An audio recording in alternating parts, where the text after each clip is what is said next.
What's going on, everybody? Welcome in to the Blazers Uprise Postgame show powered by BetUS. Today, your Portland Trail Blazers decided that they wanted to be the team to win by 53 points. You know, normally the Blazers, if there's a 53-point margin, normally they're on the wrong side of it. Today, that was not the case. They absolutely destroyed the Hornets behind 25 from Anfernee Simons, and then a phenomenal all-around effort from Toumani Camara. He almost gets he flirts with a triple-double. 6 assists there, 4 assists away from a triple-double. Phenomenal defense on LaMelo Ball, who goes 1 for 10. Jabari Walker has some impressive minutes. And, is this the validation you needed for the Blazers being a little bit better than tanking teams? I don't know, but they're going to face a bunch of them, and they got this stretch off to a good start. Eric, how's it going, man? Oh, good. Yeah. It was a exciting game if you're just looking for the Blazers to make a bunch of good plays and have a bunch of players play well. But yeah, I don't know if this necessarily means much in terms of can we read anything into this. But yeah, good to be on the right side of a 53-point victory, and it's the largest victory in team history. Yeah, I know that's what they were saying on the broadcast. Largest margin in team history, and then Brooke in her post-game interview said largest margin at home in team history, so I didn't know. That's why I didn't even put it in the headline. It was the most, yeah. Yeah, I mean, guys, we might have just witnessed the best win in Blazer history, right? Well, biggest margin doesn't necessarily mean the best, but 53 points. I mean, this game was kind of boring in the second half in a fun way, if that makes sense, because it was the Blazers being on the right side of this blowout. And, I mean, there's nothing good to say from Charlotte's point of view, and there's really nothing to criticize from Portland's, man. I mean, this was just a good old-fashioned ass-whooping that the Blazers put on the Hornets tonight. And basically, this post-game show, we're just going to talk about the good performances from multiple players, and also we'll take your calls in our Discord. Make sure you hop in the call-in on the top left of our Discord. If you want to join our Discord, there's a link in the description box below, and you can call into the show. Throughout the show, we'll be taking your calls. Going to try and keep this a little bit shorter, maybe an hour and a half, so that normally means like 3 hours. But yeah, we'll see how long the stream is. But really looking forward to breaking down some really phenomenal games, man, because this team was clicking on all cylinders, making a bunch of shots, making a bunch of threes, and it was a lot of fun to watch. Yeah, and we don't want to beg, but please, somebody, some people, multiple of you, come talk to us in Discord. It makes it more fun on call-in night if people actually call in, and it's not just Tori and I the whole show. Like it has been the last couple times we tried to do this for the most part. Yeah, but if you don't, we will carry the show as normal without any call-ins. Right. It's fine. But yeah, if you want to call into the show, the line is open for you guys, so we are more than ready to take your calls. But yeah, let me just start with the team stats. Okay, I gotta update this here real quick. Let me do that. I just want to. Whoops, wrong thing. I just want to start with the team stats here, man, because it's very, very impressive. It's very, very impressive. The Blazers hold Charlotte to 35% from the field. I don't know why this graphic is saved all weird, but there we go. 35% from the field, 15% from 3 for Charlotte. They also turn over the ball 17 times. The Blazers' shooting numbers are through the roof. 59% from the field, 46% from 3, 20 for 43. You know it's a good night when the Blazers are making 23s, man. More than 4 times as many threes as their opponents. I mean, they were on fire. They had like 17 or 18 at some point in the third quarter. It was a phenomenal shooting performance, and it was multiple guys. It was Shaden Sharp. It was Anfernee Simons. It was Toumani Camara. And Deni Avdija hit some threes. You even, let's see here. You even got a 3 from Jabari Walker. 3 for 5 shooting night from Scoot. 13 points, 5 assists. I guess the only thing, Eric, the only negative thing that we're going to talk about tonight is maybe Scoot's minutes in this game and maybe Shaden Sharp's minutes, although of course, there was a lot of garbage time. Ryan Repair got 9 minutes, right? But Scoot, 10 minutes at halftime. That's pretty much my only complaint from a game like this. But nice to see Scoot shooting well. After having a cold shooting night last game, he bounces back to the way he was playing. Deni in 23 minutes, 15 points, 4 assists. And the Blazers were just flying around defensively, man. Like, the Charlotte Hornets could not get anything going all game long, to the point that I didn't even put a Charlotte player in the thumbnail. Normally I put the best player, maybe the more notable player, in the thumbnail. Nah, I had to put the mascot because the players that showed up tonight, man, brutal. Only person that shot over 50% from the field, other than Diabate, who was 2 for 2. The only person, believe it or not, that shot over 50% from the field, Yusuf Nurkic, 5 for 9. You had LaMelo go 1 for 10, Josh Green go 1 for 6, Nick Smith go 6 for 18. Lockdown defense across the board. And then the Blazers, they got out and ran, man. 36 fast break points. This team was living in transition in the way that we have wanted to see them live in transition all season long. And a lot of that came off of good defense from Toumani and Deni. Those guys were phenomenal. But it was just good collective team effort. Yes, the Charlotte team is very bad. Yes, they're very bad, but it's always impressive when you can beat an NBA team by 53 points. Yeah, and 27 fast break points in the first half, the most by any team in a half this year. And they were going to try to go back and see if it went back further than that, but I didn't hear the results from that during the broadcast. Yeah. But what do you know, Tori? This team gets out and runs. A lot of that was due to their swarming defense, but they get out and push the ball, and all of a sudden everyone's making shots, Like, it's amazing how that works, right? Yeah. I mean, pushing the pace comes down to being able to force live ball turnovers. The Blazers did that, but also you don't have to rely upon turnovers. I feel like that's been a problem with the Blazers at times this season, is if they're not turning over the other team, they're not getting out in transition, and they're not getting up the court. Today, I mean, they were flying up the court. They were, Anfernee Simons even taking the ball coast to coast, and he's had his issues at points this season with pushing the ball in transition himself, but he had some good moments. And, of course, this is a bad Charlotte team, but the Blazers basically did everything that they said they wanted to do coming into the season. Swarm around on defense, force some turnovers, get some offensive rebounds, get out in transition, push the pace, get to the rim.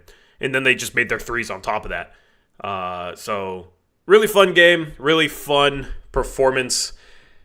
Player of the game poll, it's going to be Toumani Camara. And I guess we'll just start there. So, Eric, I have a question for you about Toumani. Let me just read off his stat line first. 28 minutes, 20 points, 10 rebounds, 6 assists, 2 blocks, 7 for 9 from the field, 4 for 6 from 3, 2 for 2 from the free throw line. Plus 45 in 28 minutes. Was this the best individual performance of the season? Taking into account, he held LaMelo Ball to 1 for 10 from the field. We're talking about LaMelo Ball, the same LaMelo Ball who was an all-star this year, the same LaMelo Ball who's averaging 27 points per game and 7 assists. That same LaMelo Ball in 22 minutes, 5 points, 4 rebounds, 2 assists, 1 for 10, 0 for 4 from 3.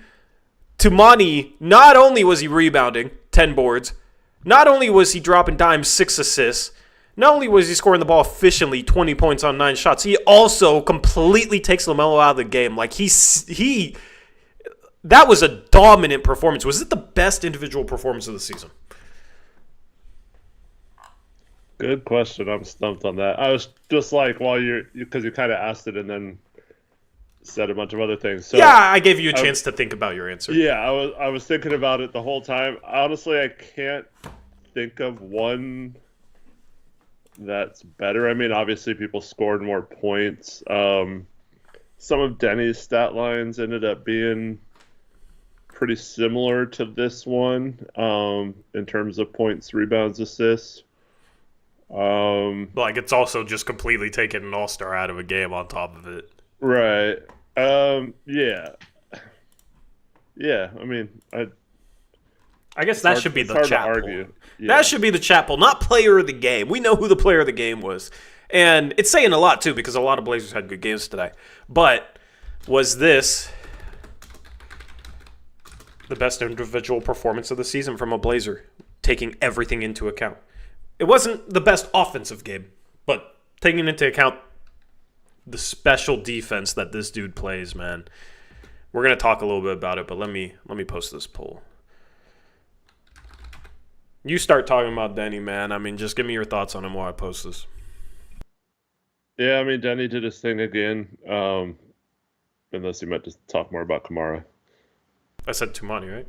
No, you said Deni. Toumani, Deni, they're both great. Yeah. Toumani. Yeah, so they said they tied Clyde Drexler for the best plus-minus in team history since, I mean, that stat doesn't go all the way back, but yeah, so pretty dominant performance. It's still hard to, like, say, oh, it's the Hornets and stuff like that. LaMelo has had his issues recently too. So those definitely factor in a little bit, but just in terms of both ends, just being a menace out on the court and doing all the right things, it's hard to argue that this wasn't an absolute dominating performance by Toumani. Yeah, well, I mean, this is 2 games out of the All-Star break where he's been phenomenal. So the first game he had 19 points, 7 boards, 3 assists, was 7 for 8 from the field. Tonight, 7 for 9 from the field. After the All-Star break, in these 2 games, he is 7 for 10 from 3. 7 for 10 from 3. He's averaging 4.5 assists and 8.5 boards. So basically almost 20 points, 8.5 boards, 4.5 assists. Of course, it's just 2 games, but like, he's had 2 special performances on top of all the defensive stuff that he's doing. And what I've really liked is a couple of his finishes. I like him as a roller, man. He is, if you consider him a small forward, he quietly might be like, it depends on who you call a small forward, but he might be the best roll man for a small forward in the league with the way he attacks the rim and how hard he rolls, and then being able to make the right pass out of the short roll. And that's a really good asset to have on a team like this with guards that can draw attention on a pick and roll. Having somebody that can get behind the attention given to a screen, especially if the defense is playing up at the level of the screen and roll hard to the rim and finish or make plays, it's a special trait. And, yeah, I guess if you consider somebody like Giannis a roll man, then, yeah, he's better. But Toumani has to be up there in the league in terms of a small forward that can go punch one on you, can make the right play out of the short roll, doesn't make that many mistakes. And we talk about 3-and-D guys, right? That's the trend of the NBA is you either got stars, you got some 3-and-D guys, right? But now the league is becoming, all right, do you have 3-and-D guys that can also do something else? You can call those 3-and-D plus, right? 3-and-D plus something. Toumani, the dribble drive stuff and the short roll stuff and some of the plays that he's shown that he's capable of making is that extra stuff that is really fun when he gets it going. There's some games where he doesn't really, he has no assists, right? He's averaging, before this game, 1.5 assists per game. But the flashes and some of the plays that he makes are good for a 3-and-D forward that plays defense the way he does, right? So I think you're just seeing him round into form. The shot has been really, really good. The past 4 games, even the 2 before the break, he was 2 for 4, then 1 for 4, not the best, but at least made one, right? Because he went on a little slump there. In February, he shot, in January, he shot 29.8% from 3. In December, he shot 33.8. But in February, he shot 36. Now in February, he's shooting 46. I said now. I keep thinking before All-Star break was a different month. 46% this month, 36% last month. Of course, he had that hot start to the season. He shot 50% in October, right? And you remember at the start of the season, especially after preseason, we were talking about how smooth his shot looked, and man, he looks like he's going to take a step as a shooter. And then he started off the season shooting the ball very, very well, and then it fell off a cliff. Well, he's starting to get back to shooting the ball the way he was at the start of the season. Now, where does his consistency average out? I don't know. But it's funny, when he was struggling, there was games where teams were daring him to shoot threes, and he wasn't really making teams pay. And now it's like a game like this, Charlotte wasn't necessarily daring him to shoot threes. It didn't really matter. He hit a couple contested ones, he's making open ones. And that's going to make the Blazers much, much harder to guard long term if he can make those threes. And then a couple of the finishes, man, the little left-hand reverse finish was a difficult finish that he had. He's getting better going to the rim and finishing. He's kind of struggled with some of his contorting layups during his career, and we've talked about it, but he's getting a little better at knowing how to go strong, knowing when he shouldn't force the issue at the rim, and knowing what he can do as a finisher attacking the rim, even if there's maybe a help side defender. So seeing the growth there from him in that regard is really fun. And then the defense, I mean, I think he should be on an all-defensive team, at least second team. So it's just how many times have we seen him completely take a guy out of a game? He did it to Tyrese Halliburton. He did it again to LaMelo Ball tonight. Oh, I mean, we're protesting, right, if he doesn't make one? Yeah, we will complain, man. We will complain. Yeah. Yeah, I mean, his playmaking is still in my mind. What it is when he gets the ball outside of a couple times, he makes really quick decisions. Yep. He's been really good at catching the ball in the middle of the paint and kicking out to a shooter really quickly. He's been good at recognizing if there's a big or someone cutting down the baseline or in the dunker spot wide open.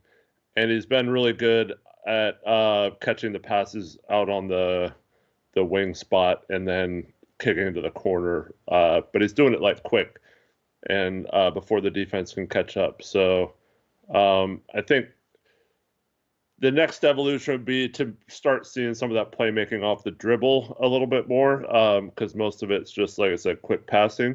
But, yeah, it's hard to complain about anything he's doing right now. It definitely has improved a lot in that regard over last year. Yeah. I mean, ultimately, the extra stuff off the dribble, he's a in-the-flow guy right now, right? He's not an isolation scorer. He's had a couple of nice moves to break down a defender lately, which is encouraging for sure. Mm-hmm. But right now he's, more attack the closeout, finish off the roll, make a cut, playing the flow, right? Mm-hmm. Now, I would like to see the Blazers explore a little bit more with having him handle the ball in the pick and roll. I don't think necessarily he'd be good at it, but it's like you got to give the dude some reps to find out if he can at least grow there. And if he is capable of some flashes and growth there, then yeah, you absolutely experiment with that. There's no reason not to. Statistically on the season, the Blazers have one of the worst offenses in the league. So why not experiment a little bit, giving Camara those reps and opportunities and seeing what he can do there? Because I think he can handle the ball well enough to be able to come off a screen. And I think like his feel for the game is solid, right? I think it will take reps for him to ever be like truly threatening as a pick and roll ball handler, but he's still only in his second year. Right? And we've seen him grow as a playmaker, play finisher, basically every area offensively. We've seen him grow during his first 2 years here in Portland. So I wouldn't put it past him to be able to handle a little bit of that responsibility. So that's something that I would just experiment with. That's what a rebuild is for, right? Experiment with Toumani in those situations. But, taking him back to his game tonight, he's a game wrecker defensively, and then on nights when he has it going, he can have some super efficient nights. And yeah, it's funny because we really wanted Herb Jones. You remember the days we really wanted Herb Jones, man, especially for Dame. Herb Jones would be perfect. I mean, we literally have Herb Jones at the bare minimum. I don't know, he might be better than Herb Jones at this point. It's kind of crazy to be having that conversation with the dude in his second year who's taking 52nd overall, but the Blazers found themselves a gem, man, and it's the type of forward that we wanted for a very long time for Dame. It's the type of forward where, it's easy to find some 3-and-D guys, but normally you don't find 3-and-D guys that can do a little extra and are as good defensively as Toumani Camara. So he is one of the best 3-and-D guys in the league right now, man. And I still feel like there's some offensive growth left. Absolutely, I'm with you. I think we should explore that a little bit, even if it's just the side pick and roll that Batum and Rolo were so good at. Just have a few design plays where it's him coming off a screen. We've seen several players like Shaden Sharp, who isn't like a primary ball handler, thrive in those situations when he's the primary ball handler in a pick and roll situation. So yeah, why not see if you have anything there with other players as well? Yep, agreed. By the way, once again, go ahead. Oh, no, you can read off the sponsor, and then I want to say something. No, I wasn't going to read off the sponsor. I was just going to say, once again, I'll read off the sponsor in a little bit, but it is call-in night. So if you want to call into the show, we are taking calls through our Discord. There is a call-in tab on the left. You can click on that, raise your hand. That lets us know you're trying to call in, and we can invite you to the stage, and you can call into the show. So if you're not in our Discord, you can click the join link below, and you can call into the show. Just wanted to remind you that in case you weren't here earlier when we said that. Now, every single person's scared to do that right now. People are scared, man. People are scared. What were you going to say? So Herbs Jones, I think it was not this past summer, but the summer before that, signed a 4-year, $53-something million contract. Mm-hmm. Hopefully that's so. If we get Toumani for that after his rookie deal's done, that would be awesome. I think he's on his pace to make $20 million a year, man. No, I know. I'm just saying, like, that would be awesome if we could get the Herb Jones contract for him. Because I think similarly to Herb Jones, the Blazers are going to have that decision this summer where if they or it might be one more year. I forget. Where you have to either have him opt out or decline his last year and have him be a restricted free agent that summer, or have him for one more cheap year, but he becomes an unrestricted free agent the following summer. That's just a quirk with second round picks. Yeah, the good thing is I think he wants to be in Portland. Did you see his hit him and Scoot? What Scoot was talking about during All-Star Weekend about how he and Toumani having conversations about winning championships in Portland and wanting to win a championship here and all that stuff, man, which is super cool to hear young guys talking about. I mean, so you don't want to play with fire there necessarily, but also, if you still got all this freaking money on the books, man, I mean, how are the Blazers going to handle extensions with these young guys, knowing they don't want to go into the tax, if they still got Jeremy Grant's money on the books? And Sharp's eligible for a rookie contract extension this summer. Yep, that's exactly what I was thinking about, man, because you're going to, at some point, you're going to have to start paying guys before Jeremy Grant's contract expires. So how are you going to handle that? I don't know. Luckily, the cap's going up. I'm not going to talk too much about Grant tonight, by the way. I will touch upon him a little bit because I guess that's the other negative thing. But he also did some other things for once tonight, so I guess it was all right. 3 for 10 from the field. Not great, but 9 rebounds. Got some rebounds, got some assists. Actually filled up the stat sheet, so I'll take that from him. Any further thoughts on Toumani? Do you also think he's going to get $20 million a year, and then I don't know. Do you have anything else on him? Yeah, I mean, it's still too far away, but he's definitely trending towards that. Hopefully, he likes playing here enough to do a team-friendly deal. But I don't even want to. I don't want him to take a team-friendly deal. Get your bag, King. Get your bag. You deserve it. Absolutely. How hard he plays, man. Yeah. I want him to get paid. Of course, you want the payroll to be in as good of a position as possible if you're the Blazers. But I will always root for a dude that plays the way he does to get paid. Yeah, absolutely. Much better than other players. I wasn't going to go there, but you knew where I was going with that. Yeah. Yeah, I don't know. I mean, I don't know. As we see the NBA continue into this new CBA, I mean, it's basically either bad contract or not bad necessarily, but a big contract or too small of a contract. There's there's not going to be a lot of mid-range contracts. Obviously, if you sign with your own team, it makes it a little different. But There's still going to be some, though. there's going to be some for sure. Like Caruso just got $20 million a year. Yeah, but like I was saying, re-signing with your own team. So I guess the Blazers situation. But that's a good comparison though. Like Caruso, Yeah. like $20 million a year. I'd be surprised if he got a lot more than that unless he like really improved something like his offensive off the dribble game. But yeah, right now just happy he's the Blazer and that we have our forward seemingly locked up for a while.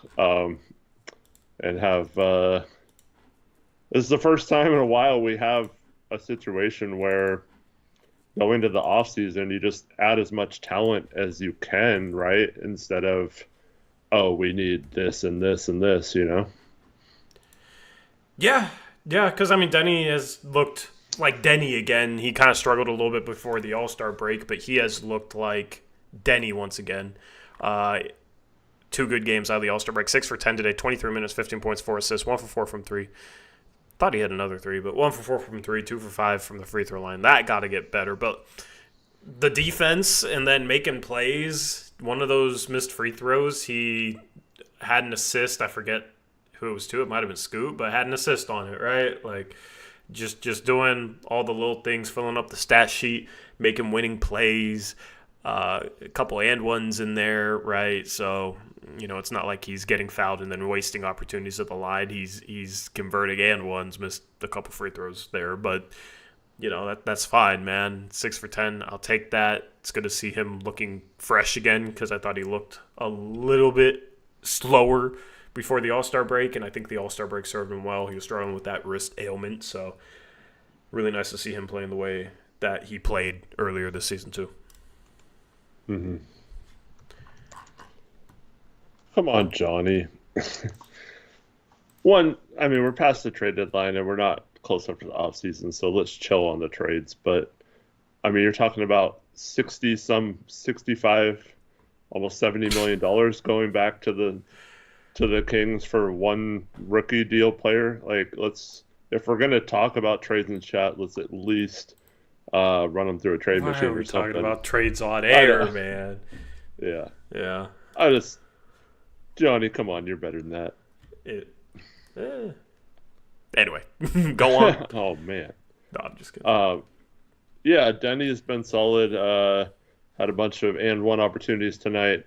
Like you said, struggled from the free throw line though. But yeah, just continuously attacking. Now, most of the players on the team didn't. I mean, it would have been cool to see some of these stat lines had the Blazers played a full game tonight. Yeah. Like Deni, Toumani, Ant was having, like 22 at half and stuff like that. But also nice that they didn't have to run anyone to the ground. And Scoot, you mentioned his minutes. I think he was in foul trouble in the first half, so he didn't play a lot, and then garbage time in the second half. So. Oh, was he? Yeah, I believe he had 2 or 3 fouls in the first half, so that's why he came out. Yeah, he finished with 4. Okay, that makes more sense. But I saw people complaining about it halftime. I'm like, yeah, he only had 10. Yeah, but most people didn't watch the game, I guess. I watched the game. I didn't realize he was in foul trouble. So. But Deni just, I mean, what do you say other than just another good Deni game? Yeah, how do we, I watch him have games kind of like this, and I wonder, okay, what would the next step look like, and how could the Blazers help him unlock that? Because it's like if there's another step offensively, he needs to shoot more, it feels like a lot of times. Although, he did shoot 10 shots in 23 minutes. That's solid, I guess. But that's just what I've been wondering lately is what is the next step for Deni Avdija? What is the next step for his growth? And I assume most people would say it's becoming a higher volume scorer. So it's like, do we really need to be pushing for him to shoot more shots? How would his efficiency look if he was shooting more shots? That's something that I've been wondering. Yeah, I think there's that aspect of it. But this goes along with that kind of. It's just, I think, having the ball in his hands more, especially with our starting lineup right now. If we're going to have Scoot come off the bench, just letting Deni handle the ball a lot more, run the offense a lot more, and try to get more playmaking opportunities for him. And with the ball in your hand that much, it usually leads to maybe some more shots as well. So I think just, we kind of talked about this in the offseason that he's like a really good secondary playmaker. So maybe just trying to see how good you could be if he was the primary playmaker / ball handler in the lineup. Like I said, some lineups it doesn't make a lot of sense, but the starting lineup, I think it would make a lot of sense for him to be that and have players like Anfernee, Toumani, Grant, all spotting up for three or utilizing more cutting and stuff like that. Well, I'll say this. When the Blazers have a more traditional starting lineup and then bench unit, because right now they sub a couple guys in so early.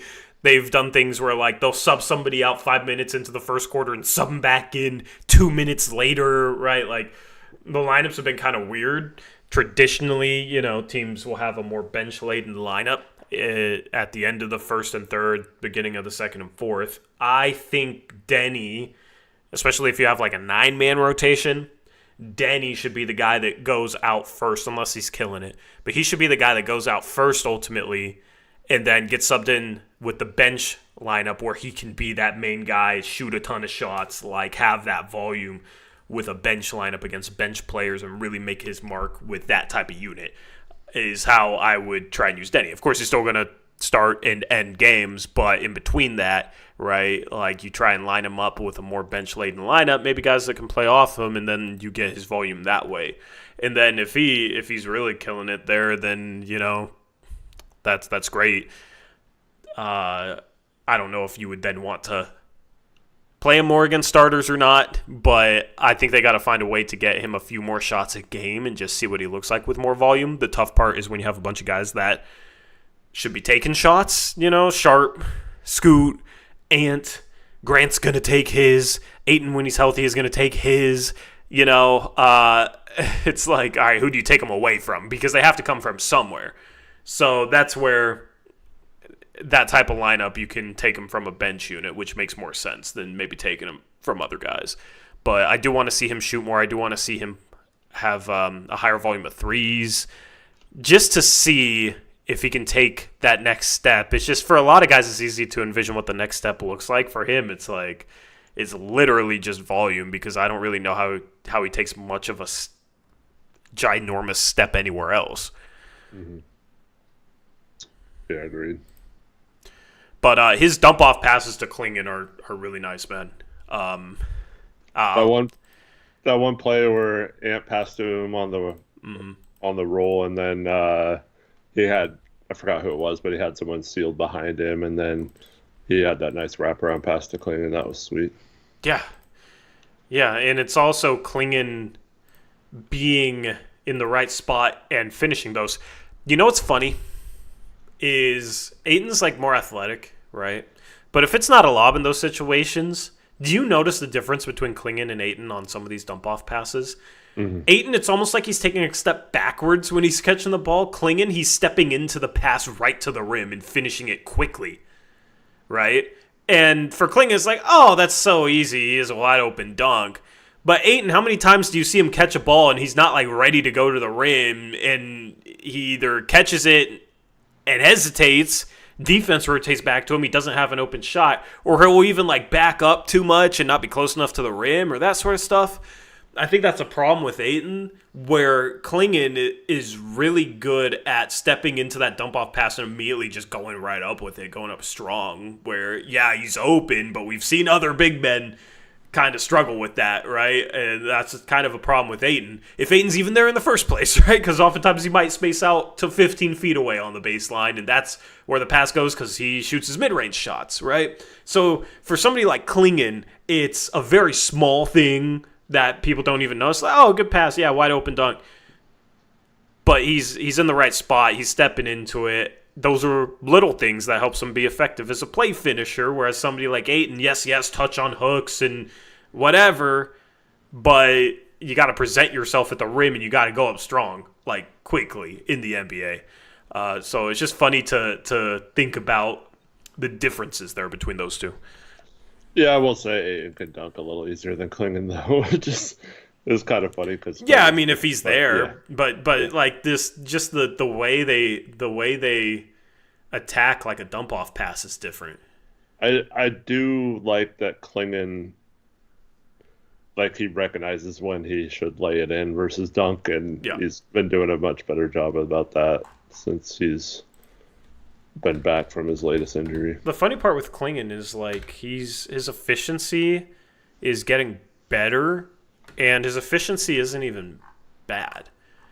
I think after a game like this, let me go look. Before this game, true shooting percentage was 59%. He goes 4 for 4 today, right? So he's getting up to like 60, which is average-ish for a starting center. If efficiency-wise he's average-ish as a rookie, that's a good sign, because coming into the league, it was like, oh, he struggles finishing around the rim, right? He's also shooting some threes with that at a 30% clip this year, right? So he's 59% from 2. He's 68% for the free throw line, which I think is a little bit better than he was last year. So I think in terms of Clingan's efficiency, it's been good enough. And it's been maybe a little bit better than I would have expected out of him in his rookie season. And then on the boards, 15 rebounds per 36 minutes, 3.5 blocks per 36 minutes, right? We haven't really tapped into his playmaking as much as we could, as much as I was hoping we might do his rookie year. But I think that's maybe a Chauncey problem more than anything. So very, very happy with Clingan. He had those 2 games against Denver before the break where he's really scoring the ball. Right now, he's just being very effective and productive. He played 20 minutes tonight.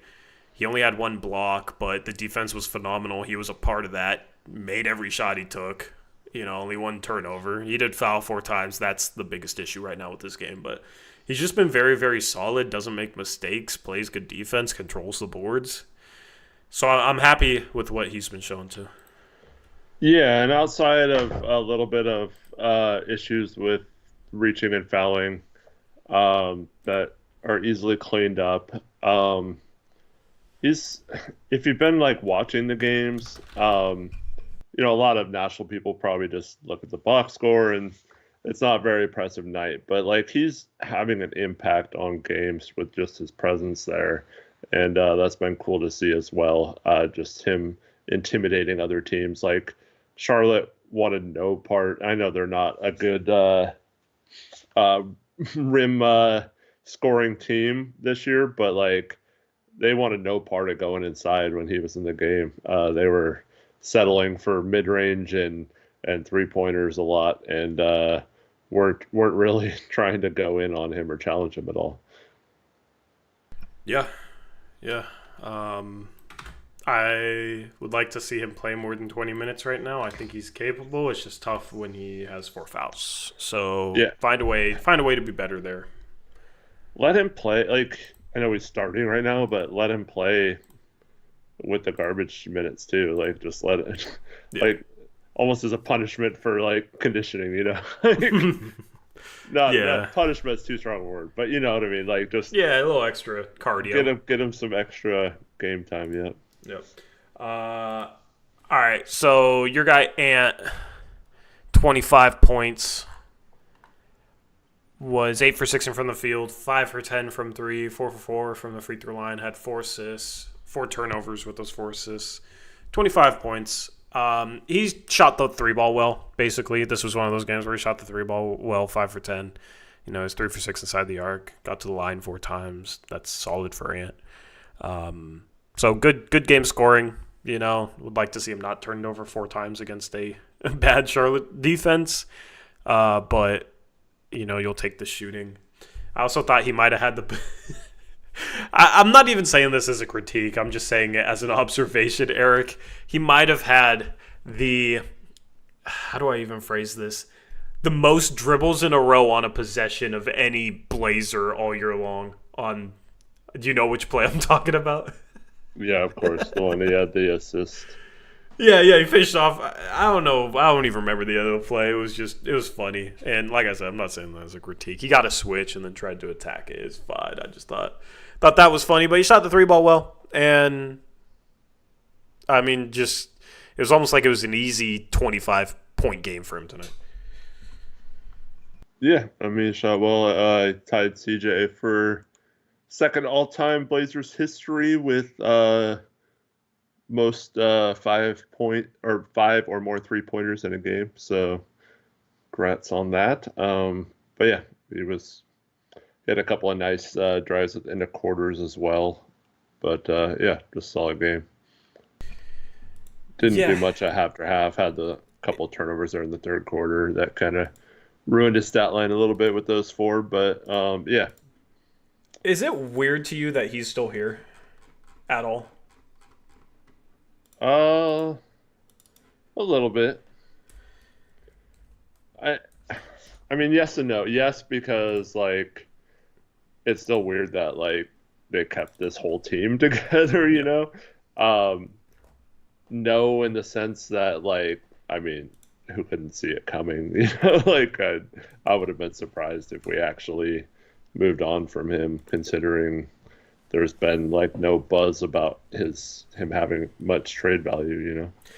Yeah, I mean, the hope is right now that he can have a good finish to the season, get his numbers up, and then a team this offseason is like, you know what, this dude was still pretty good last season, can score the ball, we need what he provides, and is willing to give up some value.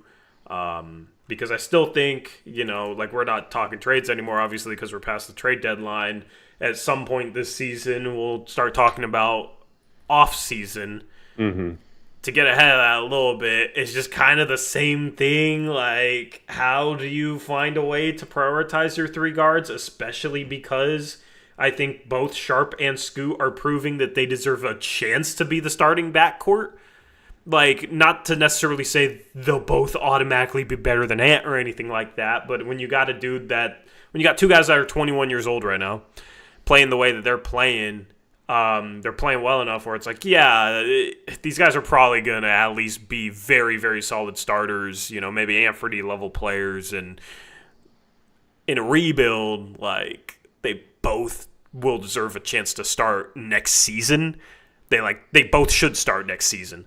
And I just don't really know how the Blazers are going to figure it out right now. And it's something that's very interesting with a guy like Ant, and then, of course, with a guy like Grant is, man, if they are on the team next year, are they both starting? How do you go into next year bringing both Scoot and Sharp off the bench, right? So that's just some of the things I think about sometimes watching Ant, especially when he's going off, is just like, yeah, man, I mean, he's still a really good player. So what the hell are they going to do? What are they going to choose as far as this guard rotation? I don't know. Yeah.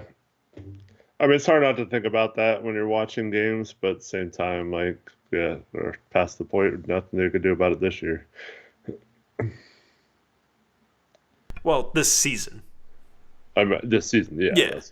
I mean, off seasons, draft's only in 4 months, so. Right. Yeah. I mean, I don't know, man.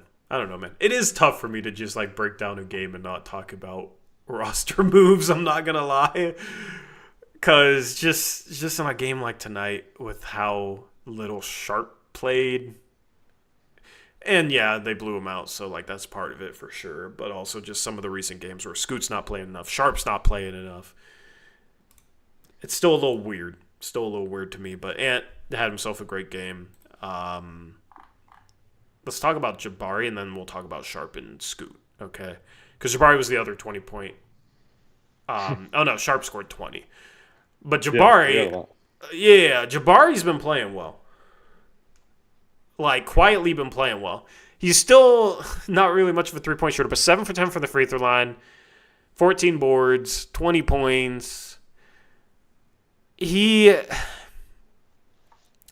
The best way I describe Jabari lately is he is playing well, but it's not anything surprising, and it's not something where it necessarily changes my opinion on him. He's just playing like up to his max capabilities. if that makes sense, is how I feel about him right now, which we've seen him have games, maybe not a 20-point game, but we've seen him have some big games, good rebounding games. We know he can do that. Finish 10 free throw attempts is kind of wild for him in 26 minutes, but yeah, he's playing really well. He had a couple good performances. One during that 11-game streak. I think it was at Orlando where he had a bunch of steals.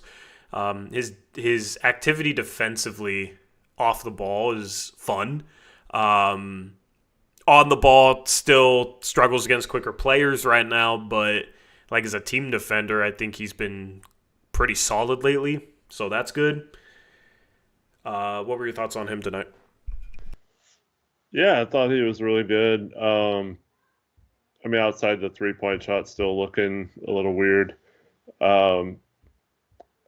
It's hard not to enjoy Jabari, especially his hustle. Had a couple of offensive rebounds that were purely hustle plays. I think he's been passing a little bit better lately too, which is nice to see. Had a couple of nice drives off the dribble tonight too. Once they were playing the Hornets, and a lot of that was in garbage time too, so it's hard to read too much into it. But I don't know. It feels like because we know his base is like rebounding and playing solid defense and hustling. But it does feel like he's slowly getting better in those other areas. It's not like a huge jump, but like I do feel like he is getting to be a more solid all-around player, even if it's not anything like jumping out at you. It's getting better. It's just like there's slight incrementally things that he's done better. Yeah. At the end of the day, he has to make threes. He's kind of like Chris Murray in that regard for me. At the end of the day, he has to make threes. It's weird because the Blazers use him as a small ball 5, but I still don't think that's his position at all. No. It's kind of like what they did with Trendon Watford. Because I just think against legitimate offensive teams, he's going to get destroyed if he's the center. Unless the Blazers can really contain the perimeter and like fly around and really disrupt, and like Toumani can clean up some stuff at the rim. I mean, he basically has to be covered for if he's the center against a legitimate team. With a guy like that, it's all about how can he be sustainably solid, right? You don't want a guy where it's, he's not the greatest offensive player, and then we have to cover for him defensively because we're playing him out of position at the 5. You want him to be able to play the 4, but in order to play the 4, especially if he's playing against, like, next to somebody like Robert Williams, somebody like Clingan, he has to be able to knock down threes because you can't play with 2 non-shooters on the floor. It's funny because Clingan's shooting a better 3-point percentage. So for me, at the end of the day, he still has to improve his 3-point shot, because then I think it becomes easier to play him at the 4, and I think that is his best position. I think he can guard 4s better than any other position. He's not tasked of being the setter, and like he's not much of a rim protector. He's not much of a rim protector, so that's just really the key for me. He's been playing well, but it's not like he's all of a sudden taking a leap shooting the ball. Going into this game, he's shooting 28% from 3. And it's always tough with guys like him and Chris Murray where they have good games, and it's like, yeah, it's a good game. And then I start thinking long term, it's like, yeah, you still got to be able to make threes, though. He's 1 for 3 tonight. He had a decent shooting game somewhat recently. I believe he made 3 threes in that one. So still just hoping that he can find a way to knock down threes. It's just crazy going back and looking at his college film. If you're watching the stream, and you never watched Jabari Walker shoot the ball in college, go back, watch his college shooting form, and then come back. Let me know how much different you think the way he shoots the ball today is, because he was a shooter in college, and his shot looked better than it does now. So that's part of the reason why it's just, been a little bit of a struggle for him, why he hasn't played as much this year is he struggles shooting the ball. I think that's part of the reason why they play him at a small ball 5 and don't play him much at the 4, even though we have a bunch of 5s, right? You have a bunch of centers. So, end of the day, you just got certain guys on this team that have to figure out how to shoot the ball effectively. He's one of them. Do you agree with him being a 4 and like that 3-point shot being crucial for him to be able to play that position? Well, I mean, we talked about that to death, 3-point shot. But yeah, We haven't talked about it much lately with him, I feel like. I So mean, just every time you bring it revisiting. up, you mention it. And I then mean, when was the last time we had this conversation? the last good game he was worth talking about. Not deep, not this. Yeah, Well, not this deep. Not as far as his position goes. yeah. I just, I think if he's gonna play the four, he'd have to slim down a lot. But the problem is he's not big enough for a five. So that's always going to Yeah, be the problem with Jabari. Is I don't think he has the skill set to play the four. I just don't, and I don't think he's big enough to play against most fives. So you're just kind of stuck with him being kind of matchup based yeah, or a bench big against some bench units that don't have like a legitimate center. yeah, It's fine, but like he's the ultimate in between tweener guy. yeah, So like I don't feel like he has a right position. I don't feel comfortable saying, oh yeah, I think he's a four or a five. Like yeah. I don't he's a 4.5. Yeah, yeah, 4.5. There you go. Yeah. Yeah, it's just like a game like this shows his good traits, and it's like you gotta. If you plan on potentially having him at the back end of a rotation long term, or as like a 10th, 11th man insurance policy, he has some good traits. That's why he's on the roster. But you got to find a way to develop him into a more specific role and position. And the best one is not small ball five. The best one would be him being a four and being a really good rebounding four. And yeah, I also agree he would have to slim down for that. So yeah, a game like tonight is like, man, look at those good traits, man. But how can we get this dude to like be able to play some four? It is just a thought that I have a lot of times when I'm watching him. So Sharp, Scoot, you pick the next one. I was talking about Shaden Sharp. I thought he was awesome tonight. Um, had some intensity on defense and just his some of the moves he made. My favorite play with him though was that dump pass to Toumani Yeah. off the dribble, the bounce pass. That was sweet. Just I really enjoyed watching Sharp tonight. Another one of those players that I wish the game was a little closer so we could have seen what his final stat line was if he played 30 minutes or whatever. Yeah, I mean, 20 points in 21 minutes is nice. It was good to see him make threes the way he did because he still just has not shot the ball well in the season. Before this game was shooting 31% from three, right? So it's just like how can go ahead? I would say unlike LaMelo, his 3-point streak continues though. What do you mean? He's made a 3-pointer now in 37 or 38 straight games, I think. Yeah, which is crazy considering he's shooting 31% from three. Right. That shows you that he's shooting them, right? Yeah.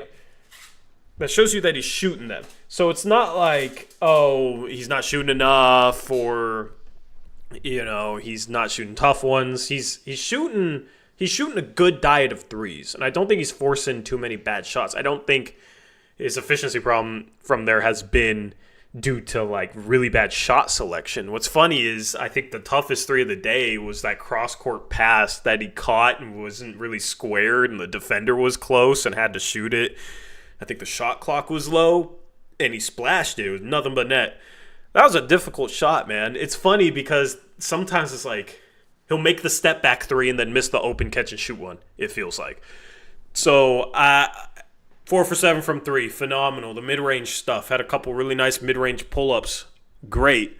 5 assists, only 1 turnover. Also had 2 blocks. There's some defense, right? That's what we want to see. This is why he's coming off the bench, was due to defensive reasons. So He blocked a 30-foot 3-point attempt. yeah, was that the Salon one? Yeah. Yeah, that's not giving up, not watching a dude shoot from 35 feet because it's at the buzzer, right? It's going and just finishing off the quarter. That stuff's good to see. He had 20 tonight. He had been struggling with his efficiency the past couple of games, 4 for 11, 5 for 15, right? He had 3 games in a row, Minnesota, Denver, where he was 1 for 6 from 3. But the 2 games out of the All-Star break, 3 for 7 from 3, 4 for 7 from 3.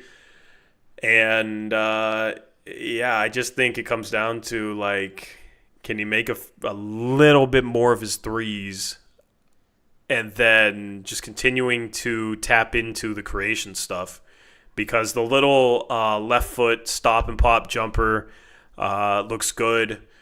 He can rise up in the mid-range with his athleticism pretty easily, so he can get shots off from there.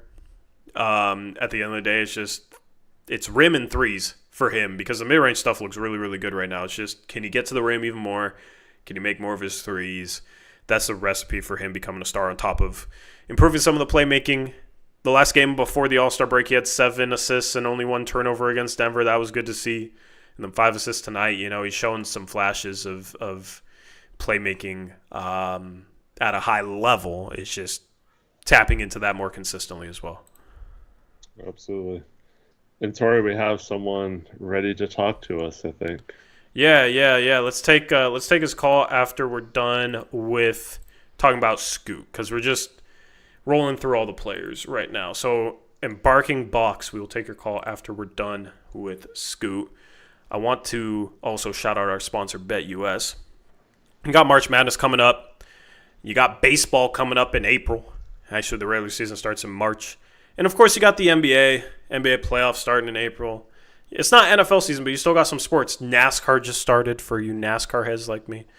All right. So you can get in on any action you want. College basketball, NBA, MLB, NASCAR, any sports. They also have random stuff that you can bet on over there. It's always fun to look at BetUS's lines. Use the code YouTube150. It'll give you 150% sign-up bonus, followed by two 125% bonuses up to $2,000. Shout out to BetUS, where the game begins. Let's talk about Scoot Henderson, and then we'll take the call, which I'm looking forward to. We got one caller. Let's go, man. And it's Box. Oh, we already got Box up here. All right, let's just talk about Scoot, and then Box, we will go to you, man. So Scoot Henderson, 4 for 7 from the field, 20 minutes, 3 for 5 from 3, 2 for 4 from the free throw line, 5 assists, no turnovers. So in 20 minutes, 13 points, 5 assists on efficient shooting.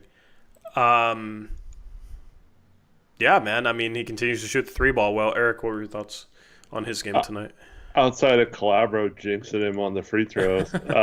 Announcer jinx is real, man.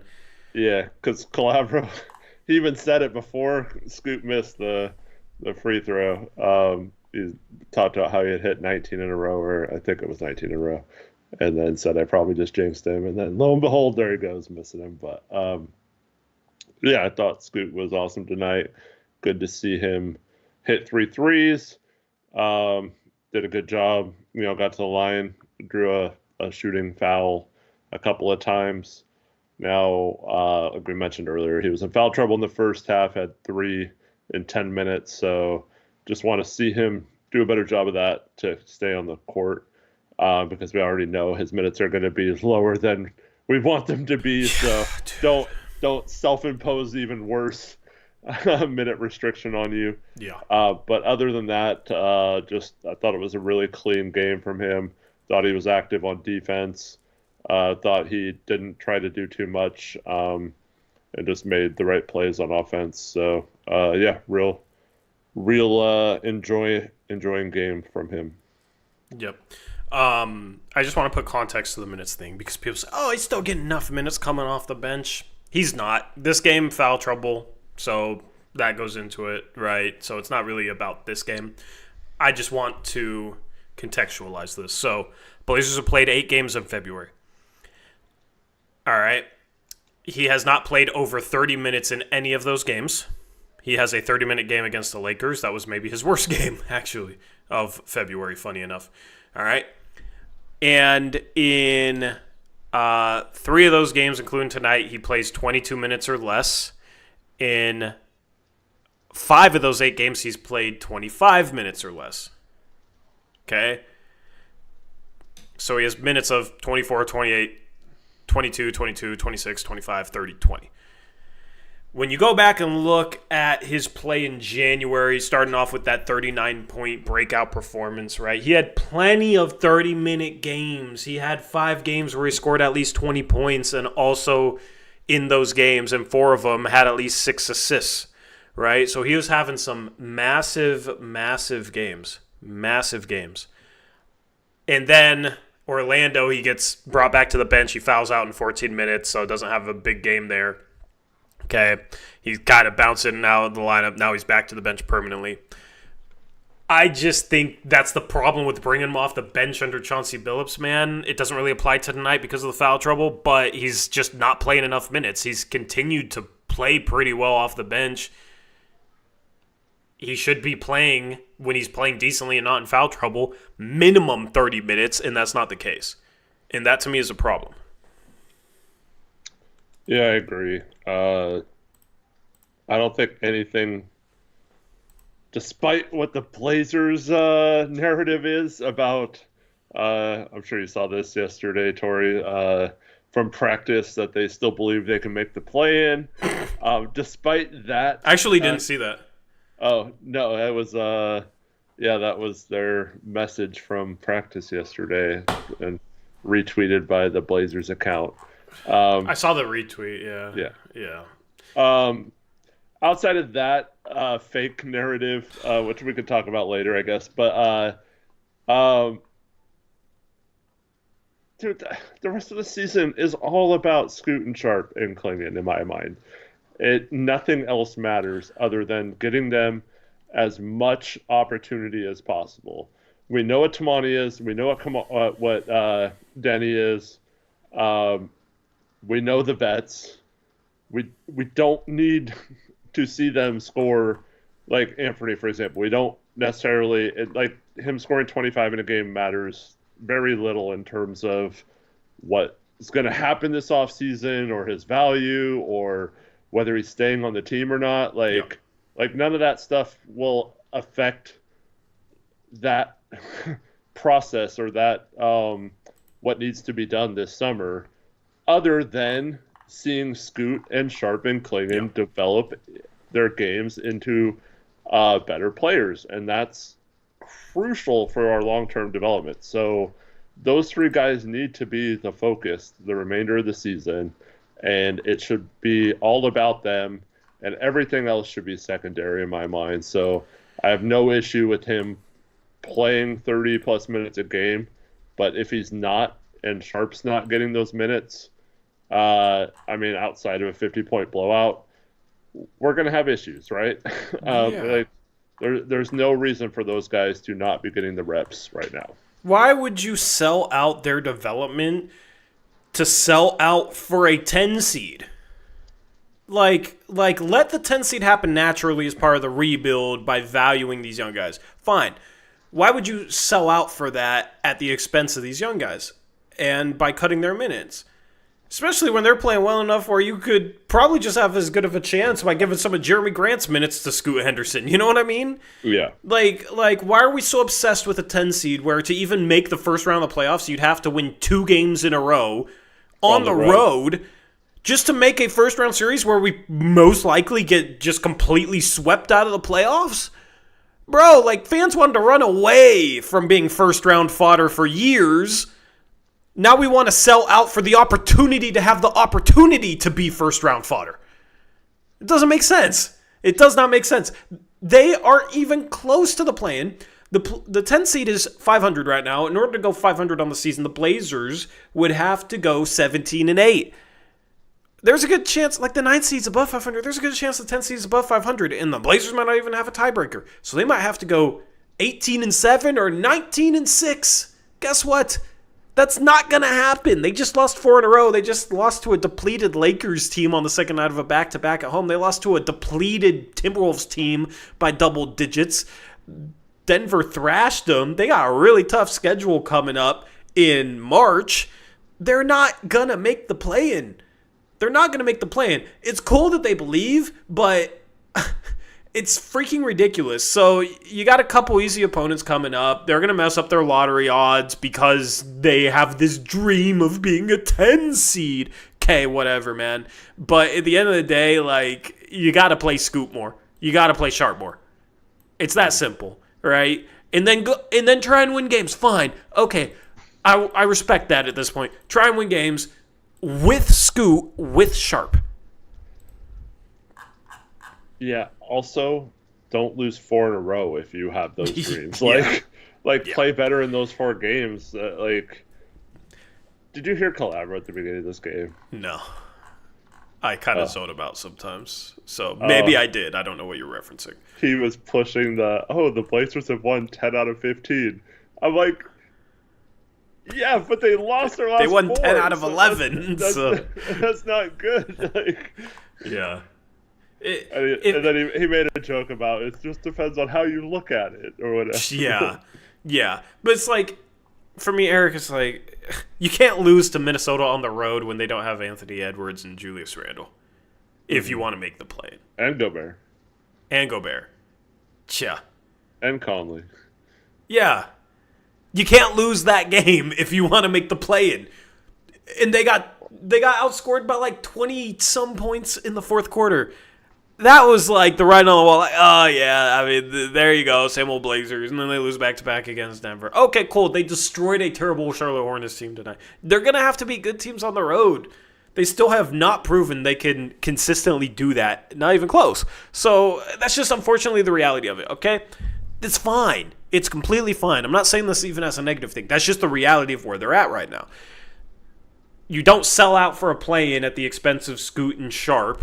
Also, if you want to sell out for a play-in, it might make more sense to play those guys more minutes. If they really wanted to make a play-in, Jeremy Grant probably shouldn't still be starting. Because right now, he is like the 7th best player on the team. 6th, 7th best player on the team. So he should be coming off the bench. Scoot and Sharp have been playing much better than him the past couple of months. And on the season. So why is he in the starting lineup? Then is my question. If they really want to make a play. And even tonight, he plays 29 minutes. He plays the most minutes on the team. Even tonight.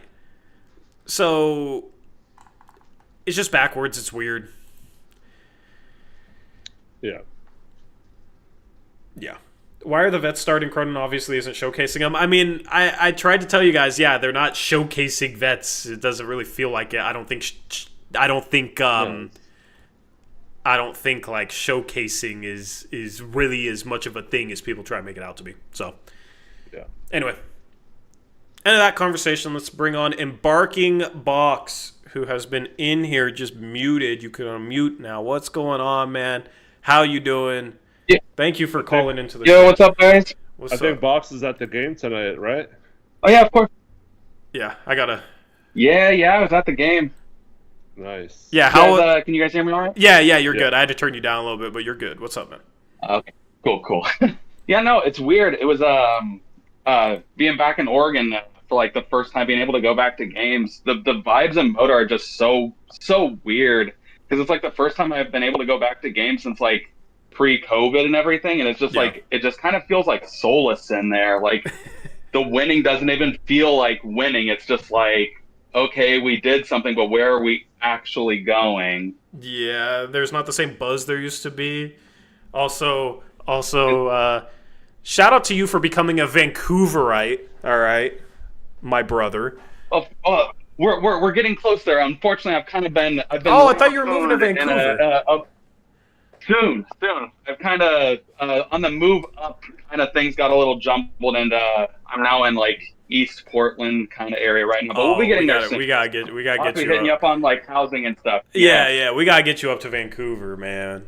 We gotta get you up to Vancouver. My girlfriend, I got her to transition from Portlandite to Vancouverite. So, yeah. So I'm hoping to turn from Gresham, whatever this is, to Vancouver. I don't want to be here anymore. Yeah, I'll let you know. I'll let you know where the good parts of town are, the good spots of town. But the arenas, it's weird. It's weird, especially if you haven't been in there since COVID. Like I've kind of gotten used to it because I've gone to enough games to get the new experience. But there's always a buzz and Dame hitting deep threes that would get the crowd in a frenzy. There's none of that anymore.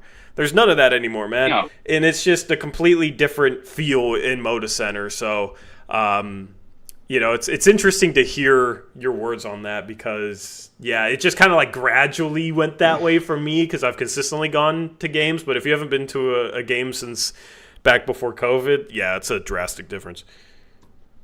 Yeah, like I went to one like earlier in the year with Zach, and it was the blowout to Houston, and then even that was just like, okay, well, we got another like L for the tank, cool. There was at least that kind of going for it, but now it's like, oh, we're gonna go for the play-in. It's just stupid. It's like, what are we like? I don't know.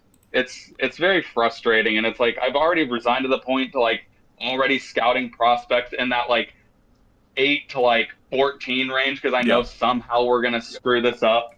And that actually gets to my question I was thinking about, like with Toumani and Deni actually playing really well together. Does that kind of like change our focus to what we want at another position in the draft? Like maybe like do we look more like at a Derek Queen or like a Malawatch to like back up Clingan and maybe see if that kind of like who becomes the starter between them, or like do we look at maybe like another backup guard or something like that? What do you guys think?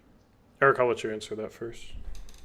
Best player available. Don't care what position he plays. I don't think anyone should be. But obviously, if it's a guard, you need to trade Simons or one of your guards. But we need a backup center. We need a third forward. We eventually need a third guard if you don't think Simons is on the team long term. So any one of those would be good. If you find a forward that's better or a guard that's better than our current options, even better, because that's a good problem to have in my opinion.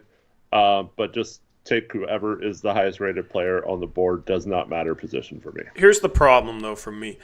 If you're picking at 9, I don't think it's clear who the best player available is. I think you got so many dudes that are evenly graded that at that point you do take fit into account. Because I think you got a lot of evenly ranked prospects in that range. We talked about it when we unveiled our big board on the last postgame. So in that case, if you're looking for somebody that really fits what you want to do, because part of the thing with best player available, I think the situation for that prospect matters in terms of their development. So even if you take the best player available, if it's close between them and some other guys, but they don't have a path to playing time and they're not coming into the easiest situation to develop in, then they probably aren't going to pan out as well for you as maybe somebody that was a little bit less of a prospect, but was a better fit for your situation where you knew you were going to have a good role for them and were going to be able to effectively develop them. So I do think, people just say like fit versus best player available. Sometimes I think fit helps a player become the best that he could be in the situation he gets drafted into. So in terms of what position would you look at, I think like a wing, a 2-3, somebody big enough to play the 3 can slide down to the 2, because then if you still have Ant, you can play that guy at the 3, right? Maybe long-term he can start at the 3 if he really pans out, right? Or if Shaden never figures out defense and the next coach hates him for defense too, like maybe Shaden's your 6th man and that guy starts at the 2 if he's really, really, really good, right? But at least you have some versatility there. Because like forward-wise, you got your 2 starting forwards. It's going to be hard to draft somebody that's going to become better than Deni or Toumani at that position, and if they do, great. But center, I would draft somebody that can swing between the 4 and the 5, or somebody that could swing between the 2 and the 3. So like a Newell, if he can play the 4 and the 5, back up Clingan, maybe long-term starts next to Clingan, right? But at least has versatility where he can play either position. So if you get an injury, he can start, or he can play 30 minutes off the bench because he can play next to different guys, could play either position, right? Or a 2 or a 3, honestly. I'm not the highest on Con Knipple, but I think he would be a really good fit for this team as that shooting guard, small forward sized guy that can really shoot the ball and secondary play make a little bit. So that's what I would be looking for if you're looking for a fit guy. Awesome. Yeah, no, that's what I've kind of thought, like kind of like what you guys have brought up too, that I've kind of resigned myself that Knipple's probably going to be a Blazer here at some point. My gut is screaming it to me, man. Range. Yeah. Like even when I heard about him like from like no ceilings, because like when I'm bored at work, they let me like listen to podcasts and stuff, so I listen to like a lot of no ceilings and like game theory and stuff like that. And I heard them bringing him up, and I was watching a bunch of his high school highlights, and I was like, Brun's gonna fall in love with this guy. I can already feel it. Yeah. Like a big like guardish wing guy that can shoot. Yeah. Yeah. At least that's what we need, you know? At least we need a shooter. True. So, I mean, it would fill an area of need. Well, so I was to say, when you're talking about fit versus BPA, for me, it's more like, instead of position, it's like if we have a shooter versus a guy who's really good at, like, let's just take a forward, right? Like, let's say there's a forward that's projected to be a really good NBA shooter and one that's like questionable shooter but is really good defensively or everywhere else. We have those two in Toumani and Deni right now. So, like, I'd rather take the shooter. So, like, if we're talking about fit, it's more like that to me. Like, like maybe a shooting, like the best shooting prospect available jumps up a tier because of that need or whatever. Or, like, for example, if you're going for a center, is it more of a, I don't know, if there's someone with a different skill set than Clingan, the long term they complement each other, or, you know, you can throw different looks at teams, things like that. Yeah, like Queen, if he's big enough, you know, or maybe more of a traditional rim running center. But yeah, I think so. Like, when I think about fit, it's not necessarily position to me. It's just like skill set more than position. But. Yeah, real quick. I think Queen actually makes a ton of sense for the Blazers to back up Clingan, with the hope that if he's really good and you want to start both him and Clingan, I don't know what you do with the forwards, whatever, you figure it out, right? But, like, let's just say you want to play them together in some lineups. I don't know. I have a feeling Queen's going to be able to defend fours. Like, he just moves his feet well. And has length, a long wingspan. Like, he can give guys a little bit of a bigger gap than maybe some smaller power forwards, right? I feel like defensively he might be able to be, like, okay at the four.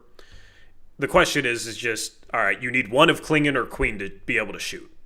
One of the two. Can't have two guys that don't shoot. I would feel kind of comfortable, like, all right, if you got Queen or Clingan, the obstacle to them playing together is one of these guys needs to be able to shoot.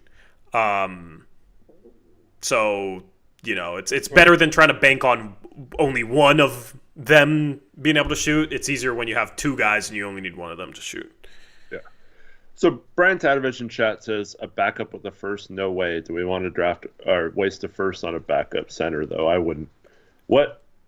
Okay, let's just looking at it. Okay, we have Scoot, Sharp, Toumani, Deni, Clingan as our core five right now, and then, you know, you can throw in whoever you want with that, but I don't think you're taking anyone out of that, right? So with the 9th pick that we're talking about, or whatever pick we get in that range, it's going to be really hard to draft someone better than one of those five, regardless of how you feel of any of those players. Well, so also, if you do, they're not instantly going to be above any of those guys in the pecking order, or in terms of how you prioritize them going into the future, going into next season. And if you draft someone better than Donovan Clingan, that's awesome, because now you have two centers and Clingan can be your backup center or whatever, and he's going to be a really, like, one of the best backup centers in the NBA if that's where you stand with it. So, like, I don't know. You're basically saying you're either drafting someone who can be a part of the rotation, or you're getting extremely lucky, and with a late lottery pick, you're getting someone who's better than that core five. And I think that'd be really good if we had that. Yeah.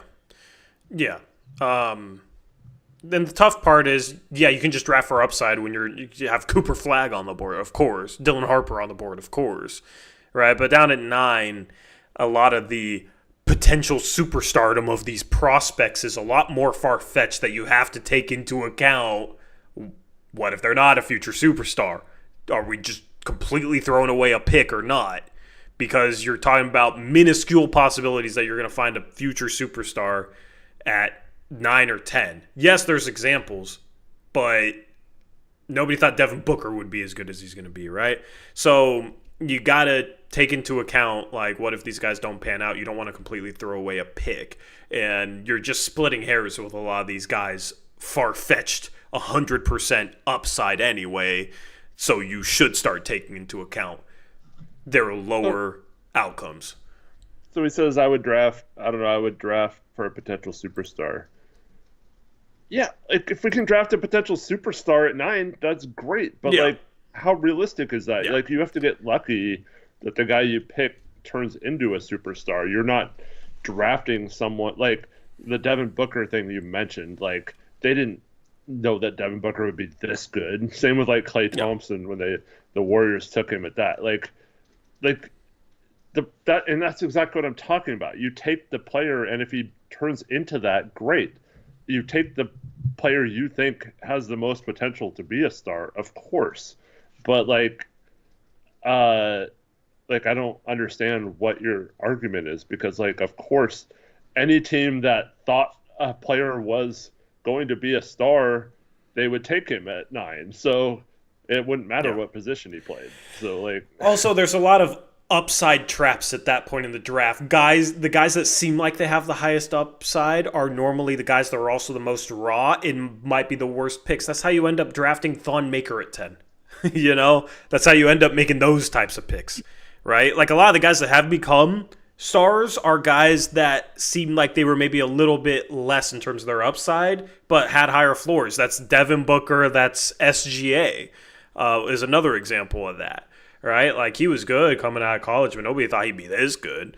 People thought, oh, he's going to be very solid. Like, he's going to be a good starter and feel pretty safe about that. So then you have to have those conversations about, all right, so what does his starting role look like long term?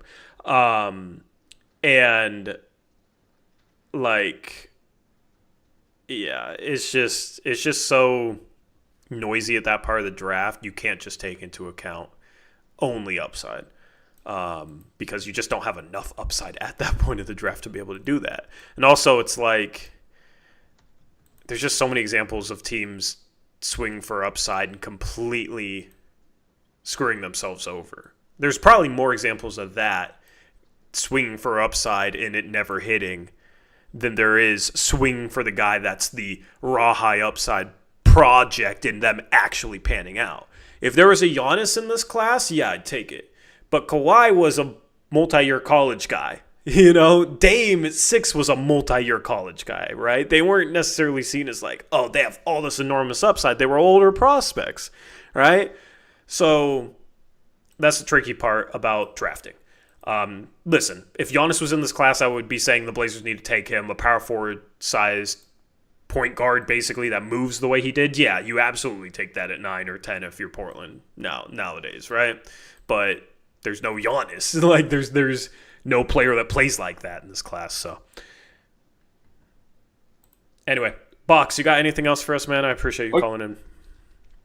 Oh yeah, no, of course. No, I was thinking when I was listening to kind of some of the stuff I do at work. Other thing I was going to bring up, I was actually just rewatching back the Last Dance, and I was thinking how crazy it would be if this channel was around during that time where the Bulls had just won 5 championships, and they're talking about dismantling the team that had just won 5 championships, and the rants that you guys would go on. And that would be insane. I wish that somehow we did and didn't live in that timeline. I wish I could peek at that. That would just be insane. Yeah, that's the cool thing about this channel. Cronin somehow is that. Yeah, the cool thing about this channel is it will be a time capsule. 20, 25 years from now. Looking back on the Dame trade and stuff like that. And in the future, I plan on doing more throwback content, on maybe other social media platforms, because, that's the cool thing is you can look back and see our reaction to, the bubble, making the playoffs in the bubble and that sort of stuff. And you can see our reaction basically right after it happened. So that's the cool part about this channel is we're building towards that. So yeah, I wish we did too, although I wasn't alive back then, so I don't know how I would have done it. Well, I was alive. No, I love that, because that's another thing. I'm always. Sorry. Go ahead. Go ahead. I was alive back then. I clearly remember thinking how stupid their GM was, but this is the problem that happens when you have some success or you get like praised for something and let it go to your head, you start to think, oh, I don't need Michael Jordan. I'll just build my next team and be just as good, because I'm the GM that put all this together. And so, like, you see that time and time again. I think I don't need Luka Doncic. Right, yeah. We just saw that with Dallas being defense wins stupid. championships. Yeah. We saw I think Masai is turning into this in Toronto. Like, I think he thinks he can just build a winner now by making a few moves, and like he doesn't understand how to like strip down the team and build it back up the right way. Unfortunately, I think Cronin started to think his crap didn't stink anymore for a while, and thought he didn't really have to do much more. Like, I don't know. There's a lot of examples of that happening, and you see the GMs that are like super aggressive all the time still. Like Danny Ainge never won a championship in Boston. It was after he left, and you wonder if he would have been a little bit more willing to go all in with some of those draft picks he wasted after they got Brown and Tatum, but then he thought like, oh, I'll just find more stars in the draft, and keep adding to this. But he could have added that one guy. Oh yeah, he won in 2008. Sorry, I meant in the like current group. So yeah, I think the thing with the Bulls was he got in his own head about how good he was as a GM and thought he was better than having Michael Jordan and Scottie Pippen on his team. But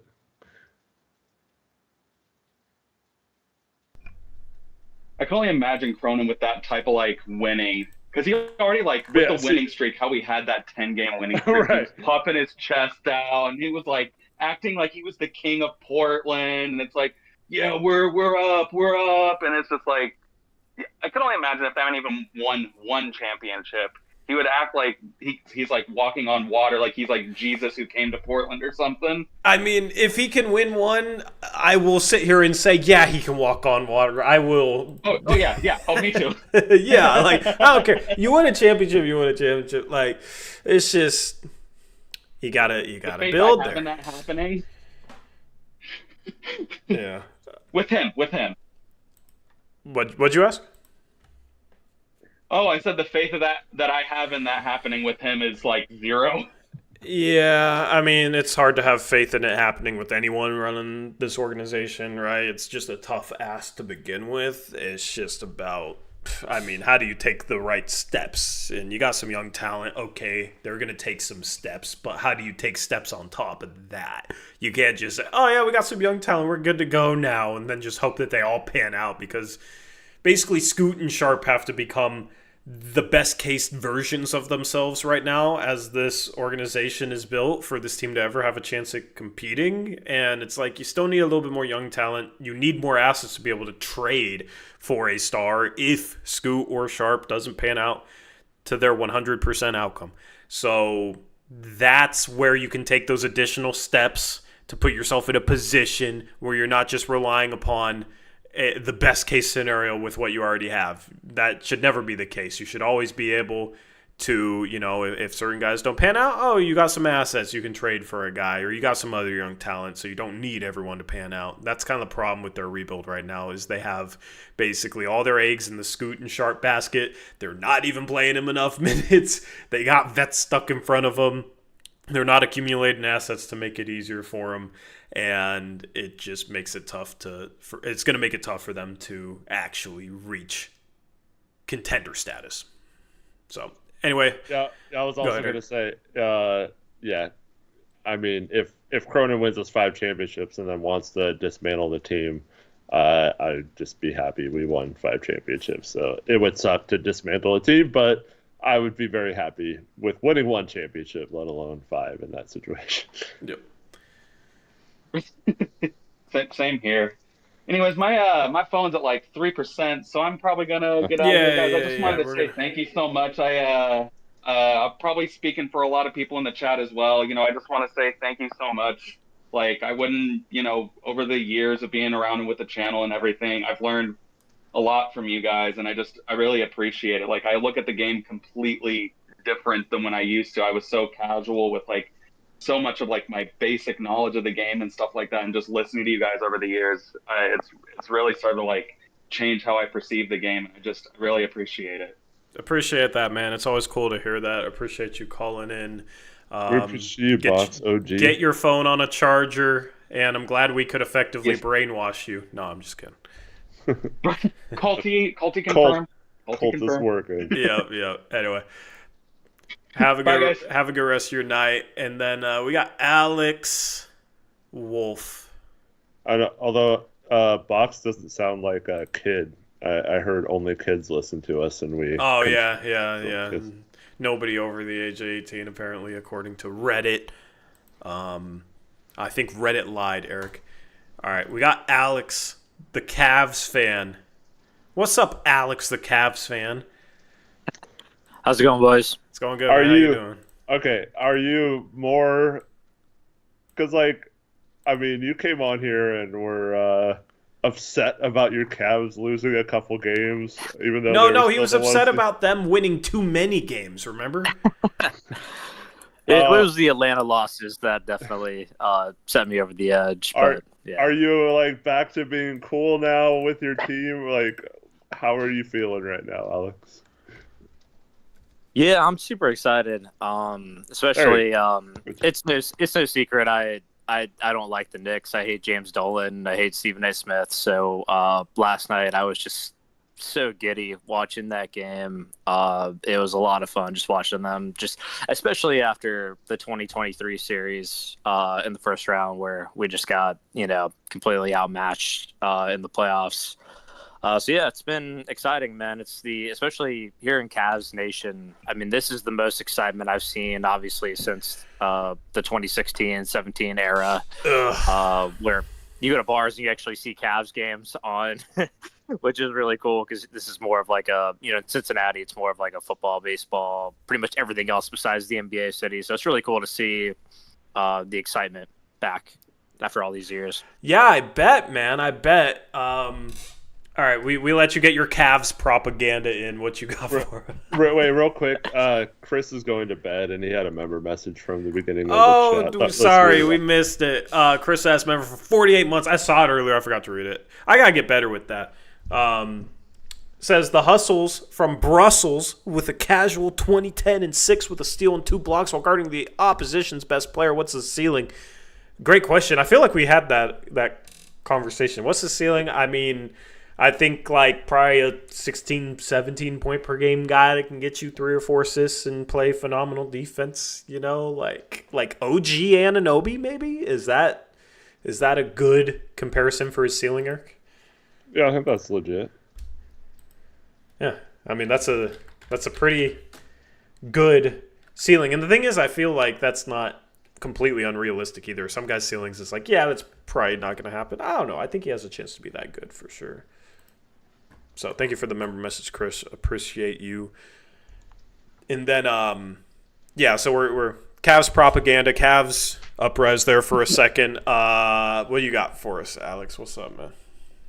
So I was working on something on my computer the other day, and I just turned on Suns Valley. I can't remember who they were playing now, but I just turned it on in the background while I was working on something else. And I wanted to ask you guys, man, if you were James Jones, what do you do with that team? Because I think it's pretty clear at this point they're not going to win this year. Do you just keep doubling down, or do you just cut your losses? Because just the little I know about Matt Ishbia, I feel like he's just going to keep doubling down, and as soon as more draft picks become available, he'll trade those, or maybe he'll try to, make Bradley Beal so angry that he'll waive the no trade clause. Yeah. I don't know, but I find that situation fascinating, and I was just curious what you guys would do if you were running that. I know it's not a Blazers question, but I was no, just curious. it's a fun question though. I almost feel like you have to keep trying to make it work. Or you got like they either got to go all or nothing. Right? They either got to keep pushing all in to try and make it work, even though it's obviously not going to work. At least it's like you're committing to it fully, even though right now it looks very bleak. At least you're fully giving it your all to try and make it work. It doesn't happen. At least you can say you tried. Right? But if KD wants out, or if Booker maybe wants out or is leaning towards not being there long term, you absolutely trade both of them. You find a way to get your picks back from Houston and you start a rebuild. Those are the only two options. And if you go the rebuild route, that's what you do. So basically, I'd keep pushing it all in, even though it's like still, I don't know, it's kind of silly. If they still want to be there, you can always trade KD and Book at next year's trade deadline or the offseason, whatever. But if one of those guys wants out or maybe wants out or is leaning that direction, you got to completely blow it up. And you absolutely have to get your first back from Houston. So that is a priority because there's no point going into a rebuild without getting your next first-round pick back. So, Eric, what do you think? Yeah, I think it's not quite this extreme, but it reminds me a lot of the Clippers situation with Ballmer. I don't believe that they'll ever embrace a rebuild. The question is, what would you do? Yeah, I'm just saying, I don't think they would. If it was me, the only way I'm trading any of those guys, if it's to Houston to get those picks back, similar to what Brooklyn did, so they could tank and not have to worry about not having picks. If they can't do that, I think you got to try to make it work. You just got to keep rearranging the deck chairs until you find some players that fit the style. And being in that apron, the second apron, it's going to make it really hard. But you should have thought about that. But once you make a decision to trade all your draft picks and swap all the ones in between the traded ones, Mikal Bridges, Cam Johnson, all of these just awesome players that they. Yep. Once you make that decision to do all those things, you're pretty much stuck trying to make it work. Like, you can't trade for KD and then a year and a half later be like, we're gonna do something different, or whatever. You traded for him, you traded for Beal. You knew he had a no trade clause when you traded for him. You can look back at that trade as the reason why this hasn't worked out. But and then giving up Ayton and Toumani, just think how much Toumani would help right now. So I'd be very frustrated at my own decisions or the decisions of the previous GM if I was put in charge. So the only way I think to fix that is to somehow get your picks back and do it the right way. Now, could you maybe trade KD, get your picks back, and Booker's 27, 28 years old or something? Could you maybe find a way to get one last little rebuild around Booker before he gets too old? Maybe he's young enough. So, if you got all your picks in Cam Whitmore and something like that, maybe you could He'd have to be fully bought in on doing that, though. Which he might be. He might, but if he's not, like you said, Tori, you probably got to trade him too. But it's tough because, man, Suns fans went from being terrible for years. About all this, Alex, just like us Blazer fans. Yep. When you're bad for so many years and then you get to the cusp of winning so many times and can't pull it out. 2-0 in the NBA Finals against Giannis, and we're all popping champagne bottle. Yeah. Yep. And you guys had LeBron the first time for a while and didn't win a ring. And then when he came back, you don't win it the first year. It's I don't know. It's it's kind of similar to the embarking box thing with the Bulls earlier. It's like these GMs think that I don't know, they almost can't do it that way, and so man, they're just in a really tough spot because they suck, man. It's so hard to watch them. I was checking out their game earlier today, and it's just Barely even beat the though Bulls. even though they won, it was just like, man, what are they doing? Yeah. And they've gone through the coaches now, several coaches, Three coaches in 3 years. Yeah. Eric, have you seen that before? Where a contending team like this has fired a coach, had 3 coaches in 3 years. Like, I can't recall a time where that's. I mean, I'm sure it's happened. I was just curious. yeah, I don't think it was 3 years, but the Nets had when they had KD and Kyrie and stuff. They started with Atkinson. It was now your coach and doing an awesome job, and Yep. and then they had Nash, but that was for a little more than a season. It was like a year and a half or something before he got fired. And then Jacques. Yeah, then they went to Jock, and now they have was that Jordy Fernandez or whatever. Like, yeah. So I mean, I've seen teams, I guess, go through coaches like that, but I mean, you guys went from Brown to Blatt to Ty Lue pretty quickly.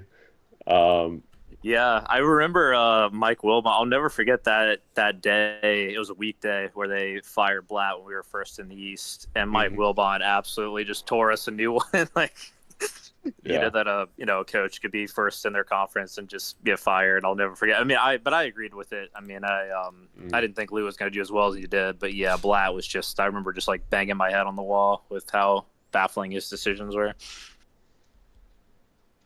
Yep. Any other questions you got? But I will say really fast. I will never begrudge Ishbia because I respect that, man. I remember when the LA Rams did that a few years ago, where they just traded all their picks for Stafford and Von Miller and Odell and all these guys, just pushed all their chips in, not to make a Cronin joke, but even if it doesn't work out, man, that's so cool to see an owner just. I mean, I know people are probably gonna rip them for decades if it doesn't work out, but that's so cool to see. You see so many owners just sit on their hands. Yeah, I mean, it's what the fans wanted, so it's just hindsight at that point to criticize him. I mean, yeah, of course, you gotta have foresight as a GM, so you can criticize them in hindsight for not having foresight, so to say. But I think you can't complain that hard with getting KD, building around Booker, getting Beal, getting Chris Paul, almost winning a championship. That's pretty good there in Phoenix because they've never won one before anyway. So it's about the best they've done.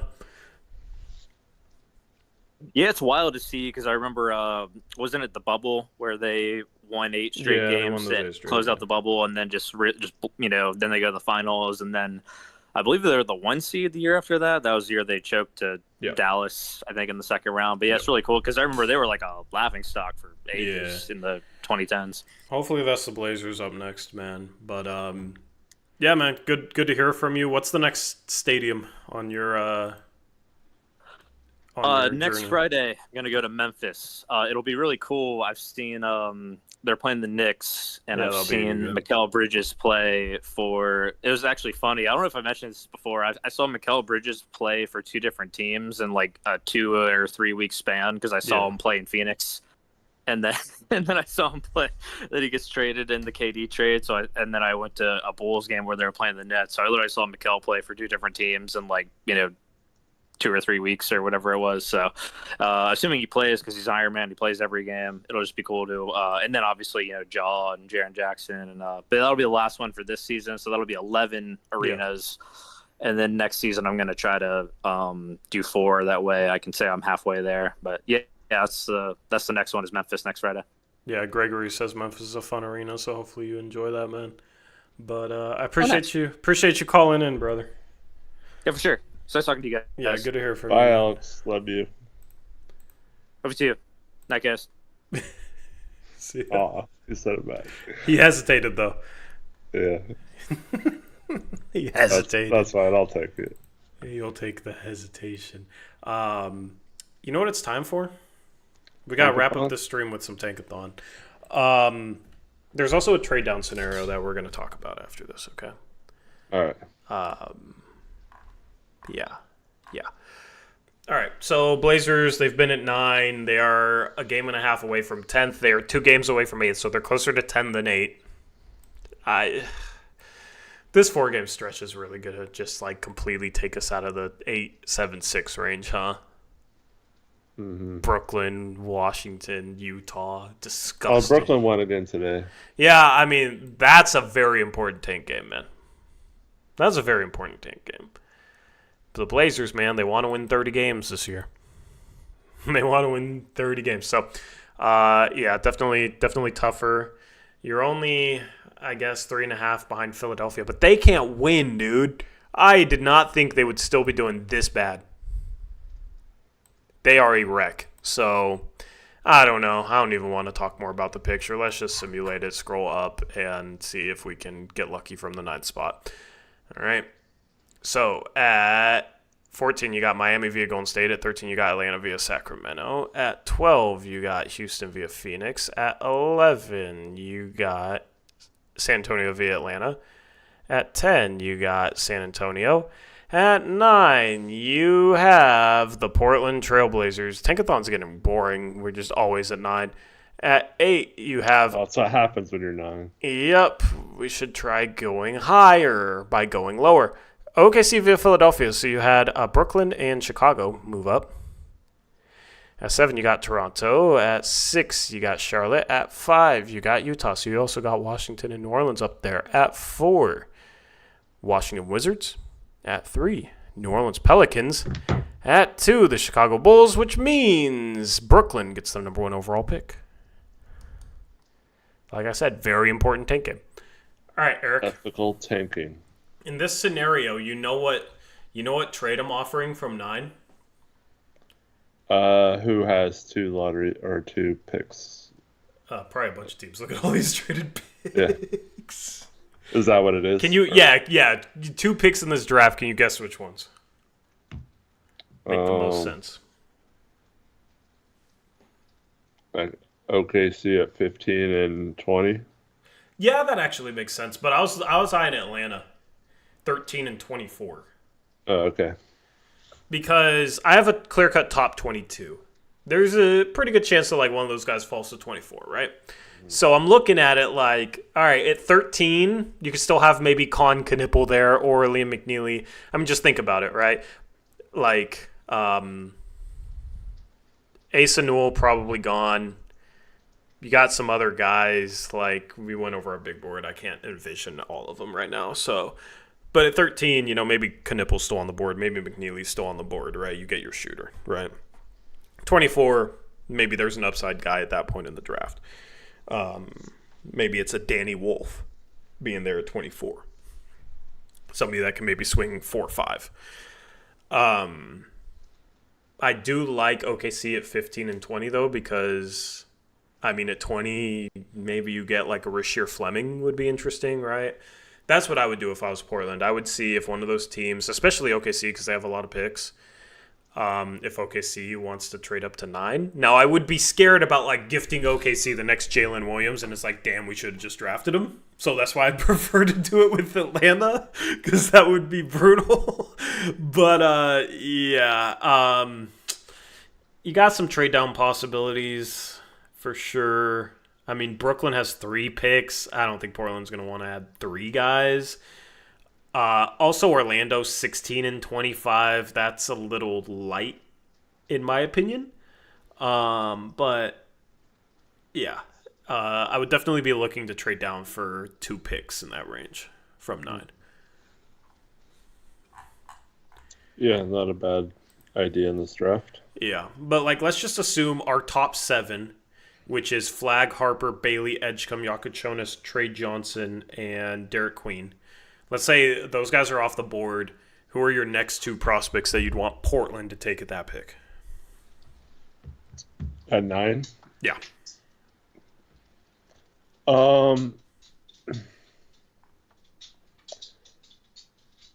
Did you say Queen is one of the 7? No, right?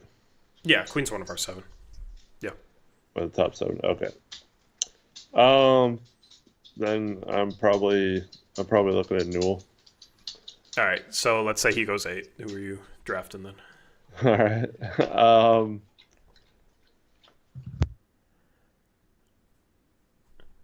you're muting. Dog picked this time to get water. Man, I don't know. So so I'm looking at 3 guys. Okay. I'm looking at Newell. I'm looking at Demon. I'm looking at Hugo. Yeah. I'm taking one of those 3 guys. Hugo would be fun in You're not Portland. considering Malawach? I mean, you got Clingan. Like, those two won't be able to play next to each other. I know. That's the problem. Like, I would... You know what's funny? I would maybe take Magoon Guath over Malawach for the Blazers. You see that hurt today. Yeah, unfortunately. But, like, because he can probably play the 4 and be, like, a 7-foot 4-man that blocks shots. And, like, you could have, like, your twin towers, but he can shoot. So, and has a ton of upside, so... I put on the game to see your guy, and I had to listen to Jordan Kent, and then saw him getting hurt at the beginning of the game. And I was like, dude, I can't take this anymore. Sorry, Miles Bird. I didn't see. Is he okay? Like, they called it a hyperextension, so he's probably gonna miss a couple of weeks. But yeah, that's brutal, man. That's brutal. I proclaim him as my guy. He immediately gets hurt. But yeah, like Newell, Hugo, Demon. I like Demon for Portland. Just because, like, he's one of those guys where it's like very low floor but very high ceiling and positionally versatile. Like, he's 6'9", but can maybe play some point. So can maybe play like 4 positions. So wherever you need the help is where he goes, and then has upside. So I actually kind of like him as just a home run swing for Portland. Mm-hmm. And then Hugo would be that like 2-3 guy that has some upside. That should be a good bench piece, and I think provide an interesting dynamic on a bench. And then Newell. Although Newell's the next guy that I feel like I might sour on a little bit. Don't know why. What is it? I don't know why. No, I don't know why. Just the tweener, like, the tweener stuff. I don't know. I don't know if he's big enough to, like, be as effective at the 5 as, like, I was envisioning. Second half today against Auburn, he hit a 3, and it looked really good. Like, his form looked really nice. I know the percentage isn't there, but it looked good. Like, he's going to be able to shoot. If you trade down to 15 and 20, like, I was thinking about this last night. Like, Cam Jones, because I like Cam Jones a lot. Cam Jones at 20 to be the 6th man long term behind Scoot and Shaden would be kind of fun. Yeah. Like, I don't know if he can really play point guard in the NBA, but his playmaking jump gives me a little bit of hope. And also, like, if you have Deni on the floor with him, like, you just kind of do point guard by committee. He would be fun as a 6th man. For sure. Yeah. And then I like Rasheer Fleming. He's kind of what the Blazers have. But Mm-hmm. I also think Jace Richardson wouldn't be a bad guy to go out and get. Just the shooting third guard. He would be intriguing at the third guard and maybe has some sneaky upside. If you traded down, like, this 20th pick. I really wish we had another... God, why can't we be talking about us having another first-round pick right now? It just makes me annoyed. Anyway, that's it for the stream. Oh, by the way, tomorrow, 1 o'clock Pacific time, Bennett Sturts and Drake are on ESPN2 if you want to check them out. I'm going to the Timbers game with Connor, so... Nah, I'm just saying, for those that... I need to check them out. I need to check out Bennett. Yeah, some people were asking how they watch Drake basketball. No, they're And, good. Just Watch so them in their happens they're on tournament. TV Watch tomorrow. them. There's a decent chance they make March Madness. You'll get opportunities to see them. Yeah, and a lot of like you mentioned, the tournaments. A lot of those games are on TV for teams that would usually not be on TV. I know there's a lot of games on ESPN Plus, but if you don't have that, it's really hard to watch a ton of teams outside of the big conference teams. So really look when the conference tournaments start for channels that play a lot of conference tournament games and look for games that way. But 1 o'clock tomorrow on ESPN2 for anyone who wants to check out Bennett Sturge live. Yeah, and if you want to bet on the game, use the promo code YouTube150 with BetUS because they'll have a spread line. You can make scouting a little bit more fun with BetUS with that promo code. You know, root for a team. You know, maybe puts a little bit of money down on Drake, and then all of a sudden you're rooting for Bennett Sturts. And if he comes through for you, then all of a sudden he's not only Eric's guy, he's also your guy too.